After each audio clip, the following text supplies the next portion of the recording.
حضرت حسین رضی اللہ تعالیٰ عنہ کا واقعہ ہے۔ حضرت حسین بن علی رضی اللہ تعالیٰ عنہ نواسۂ رسول صلی اللہ علیہ وسلم ہے، اور آپ کا مسئلہ یہ ہوا کہ جس وقت معاویہ رضی اللہ تعالیٰ عنہ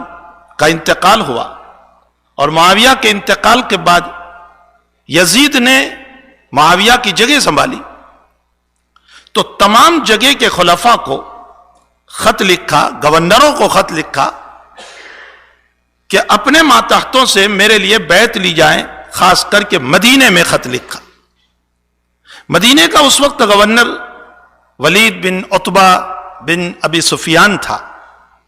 یہ یزید کے رشتے میں بھی ہوتا ہے، ولید بن عتبہ بن ابی سفیان، اور خاص کر کے نام اندر میں لکھے تھے کہ حضرت حسین، عبداللہ ابن عمر، عبداللہ ابن عباس، عبداللہ ابن زبیر، ان لوگوں سے خاص میری بیعت لی جائے۔ ولید بن عتبہ نے عبداللہ ابن زبیر کو بلایا، عبداللہ ابن زبیر نے کہا کہ میں سوچوں گا، آپ مکہ شریف تشریف لے گئے۔ حضرت حسین رضی اللہ تعالیٰ عنہ نے بھی یہ جواب دے کر مکے کی طرف تشریف لے گئے۔ عبداللہ ابن عمر رضی اللہ تعالیٰ عنہما اور عبداللہ ابن عباس رضی اللہ تعالیٰ عنہما کی طبیعت میں نرمی تھی، آپ نے بیعت کر لی۔ ادھر حضرت حسین رضی اللہ تعالیٰ عنہ جب مکہ شریف پہنچے ہیں تو اس موقع پر عراقیوں کی طرف سے، کوفہ والوں کی طرف سے، بصرہ والوں کی طرف سے ہزاروں کی تعداد میں خطوط پہنچے، جس میں یہ لکھا تھا کہ آپ کے والد حضرت علی کی زندگی یہاں گزری اور ہم نے ان کی وفاداری کی، ہم آپ کو دعوت دیتے ہیں کہ آپ یہاں تشریف لے آئیں، ہم آپ کے ہاتھ پر بیعت کر لیں گے، ہم آپ کو اپنا امیر مان لیں گے۔ حضرت حسین رضی اللہ تعالیٰ عنہ نے ان لوگوں کے خطوط کی بنیاد پر مشورہ فرمایا حضرت عبداللہ ابن عباس اور عبداللہ ابن عمر سے کہ مجھے کیا کرنا چاہیے۔ عبداللہ ابن عمر رضی اللہ تعالیٰ عنہما نے رائے دی حضرت حسین کو کہ میری رائے یہ ہے کہ آپ نہ جائیں،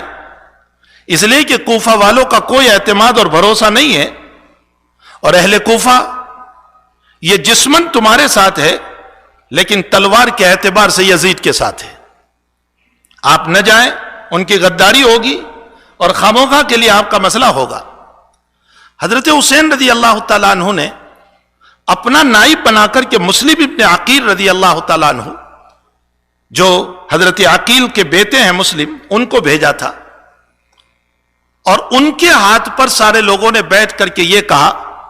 کہ ہم حسین کے ہاتھ پر بیعت کر رہے ہیں۔ اور پھر مسلم ابن عقیل نے خط لکھا کہ بھائی جان آپ تشریف لے آئیں، ماحول اچھا ہے یہاں کا، آپ بالکل مطمئن رہیں اور یہاں تشریف لے آئیں۔ آپ نے یہ خطوط بھی ابن عمر کے سامنے جب پیش فرمائے تو ابن عمر نے کہا اب بھی میرا جی گواہی نہیں دیتا ہے کہ آپ وہاں جائیں،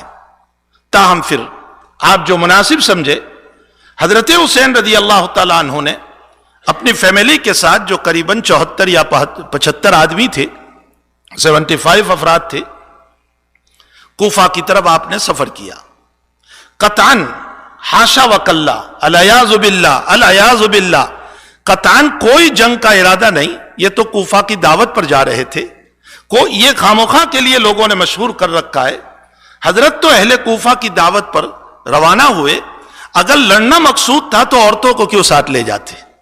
عورتوں پر تو جہاد ہے نہیں، بچوں پر تو ہے نہیں، پھر ان کو کیوں لے جاتے؟ یہ اہل کوفہ کی دعوت پر آپ نکلے تھے، اور اسی دعوت پر چلتے چلتے ادھر مسلم ابن عقیل کے ساتھ جو مسئلہ پیش آیا وہ ایک بڑا خطرناک اور گھناؤنا مسئلہ پیش آ گیا۔ جس وقت مسلم ابن عقیل وہاں پہنچے تھے، اس وقت کوفہ کے گورنر نعمان ابن بشیر رضی اللہ تعالیٰ عنہ صحابی رسول تھے۔ یزید نے ان کو معزول کر دیا، ہٹا دیا، اور معزول کر کے عبداللہ ابن زیاد کو، جو بڑا ظالم اور سفاک قسم کا آدمی تھا، گورنر مقرر کیا، اور اس نے جبراً کوفہ والوں سے بیعت لی، اور مسلم ابن عقیل اور ان کے 2 بچوں کو جس بے رحمی کے ساتھ مکان جلا کر کے شہید کیا ہے، وہ واقعہ زبان پر لانے کے قابل نہیں ہے اور موقع بھی نہیں ہے اس وقت۔ بہرحال وہ کوئی فون کا زمانہ تھا نہیں، موبائل کا زمانہ تھا نہیں، فیس بک اور واٹس ایپ کا زمانہ تو تھا نہیں کہ فون کر کے بتا دیتے کہ مسلم ابن عقیل کی شہادت ہو گئی ہے اور بڑا خطرناک مسئلہ ہو گیا ہے اور آپ تشریف نہ لائیں. حضرت تو اسی بھروسے پر چلتے رہے کہ بہرحال مسلم ابن عقیل کے ہاتھ پر بیعت ہے اور مجھے وہاں کی دعوت ہے. مقام کربلا پر جب پہنچے ہیں 9 تاریخ کو، تو عبداللہ ابن زیاد نے اپنا لشکر سامنے سے بھیج دیا اور اس کا امیر تھا عمر بن سعد. حضرت حسین کی جب ملاقات ہوئی تو حضرت حسین نے عمر بن سعد سے 3 باتیں رکھی. پہلی بات یہ رکھی کہ مجھے دوبارہ مدینے، اس لیے کہ کربلا میں پہنچ کر کے حضرت حسین کو پتہ چل گیا تھا کہ مسلم ابن عقیل کا کیا مسئلہ ہوا ہے اور اہل کوفہ نے بیعت توڑ دی ہے اور وہ یزید کے ساتھ ہو گئے ہیں. عبداللہ ابن عمر کی بات ثابت ہوئی کہ وہ جسمن تمہارے ساتھ ہے، تلوار سے یزید کے ساتھ ہے. بہرحال حضرت حسین کے سامنے جب یہ مسئلہ آیا تو آپ نے 3 باتیں رکھی. پہلا تو یہ کہ مجھے واپس مدینے یا مکہ چلے جانے دو.